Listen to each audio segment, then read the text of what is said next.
Hey there guys, how are you today, and welcome to another video on my channel. So today we are going to be reviewing my F1 Fantasy League for the Austrian Grand Prix. And before I start, I just want to apologise for not doing one for the French Grand Prix. I was away, and maybe a bit later in time I will make that video, but I want to now stick to the Austrian Grand Prix, the most recent Grand Prix, and don't want to confuse matters by looking at two Grand Prix in one video. So looking at the results of the 2019 Austrian Grand Prix, we know Max Verstappen won the race with a fantastic performance after a difficult start to the race. Leclerc was in P2, Bottas P3, Vettel 4th, Hamilton a disappointing P5, Norris a fantastic P6, Gasly only in 7th, Sainz in 8th, Raikkonen 9th, and Giovinazzi in 10th. Then have Perez, the two Renaults of Ricciardo and Hülkenberg, Stroll, Albon, Grosjean, Kvyat, Russell, Magnussen, and last place, Robert Kubica. How on earth Magnussen managed to lose to a Williams, I have no idea. And Robert Kubica finished the race. In fact, everybody finished the race for the first time in a long time. And now let's look at the results of my F1 Fantasy League. So in last place still, it is me on 967 points. I am the only person not to be on over 1,000 points yet, so not going too well. And for Austria, I scored 148 points, which isn't too bad actually. So I went for Hamilton, Gasly, Ricciardo, Raikkonen, and Norris from McLaren as a team. So starting at the top there with Hamilton, he had a disappointing weekend all round, to be honest. He had the penalty in qualifying, and then he didn't have any pace in the race, and for the first time really this season, he has let me down in Fantasy League. We then have Gasly on 58 points, good score for a turbo driver, but of course, we know Gasly should be doing much better. I'm having to bank on Gasly doing much better than he has been for him to score a ridiculous amount of points for a turbo driver. We know the Renault of Ricciardo didn't have a very good race, but we know Raikkonen got into the points, as did Lando Norris, and overall McLaren there on 32 points. They had a strong weekend. Next have Robbie, who's on 1,086 points and got 189 for Austria, so pretty good. And he had number 1 and 2, Verstappen and Leclerc, so that's kind of set him up pretty nicely for good points this weekend.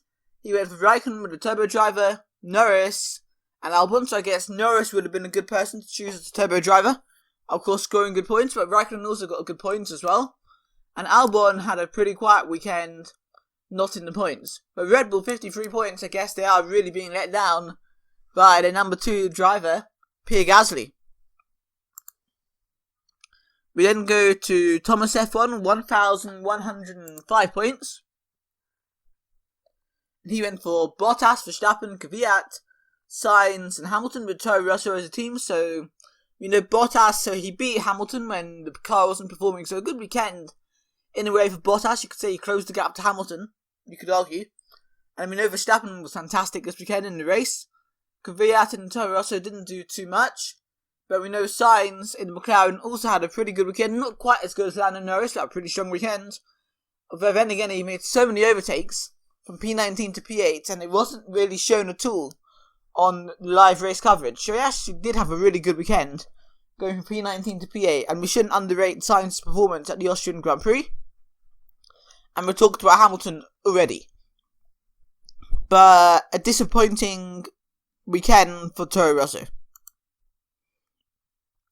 Then go to Laurie on 1,131 points. He went for Ricciardo, Sainz, Kvyat, Raikkonen, Hamilton and Mercedes. So we talked about most of those drivers already, but in terms of Mercedes, it's interesting. They still got 62 points, and they got away from the race with P3 and P5. Austria seems to always be quite a tricky run for Mercedes. It's something I've noticed over the years. Not sure why, but they did really, by their high standards, struggle this weekend, and their run of victories is finally over. Then go to Kyle, who's on 1,186 points. Got 186 points for Austria. He went for Sainz, Grosjean, Kvyat, Verstappen, and Bottas with Ferrari as a team.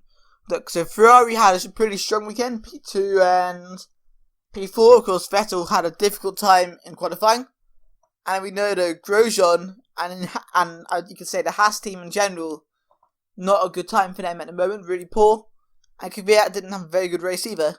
But overall, a strong weekend for you there, Kyle. But now we are coming to our outright leader by so far still, on 1,301 points. And this is Seb, who got 170 points, and he went for Raikkonen, Norris, Sainz, Ricciardo, and Bottas with Ferrari as a team. So actually, this team could have been stronger. You could have had better ideas, better people to choose. For example, Raikkonen didn't score particularly high, and you would have been better off with Norris as a turbo driver. And obviously having Verstappen in there would have helped, but not a bad weekend at all, 170 points. And the Ferrari as a team, I'm guessing Ferrari were the highest scoring team this weekend. I'm guessing. But yeah, a disappointing weekend though for a few drivers, particularly the Renault drivers, with Daniel Ricciardo especially. And there you go guys, that was results for the Austrian Grand Prix. You can see them here, who did the best, who did the worst. And for now guys, we have to congratulate Robbie on doing the best this weekend for 189 points. But for now guys, I'll see you all next time.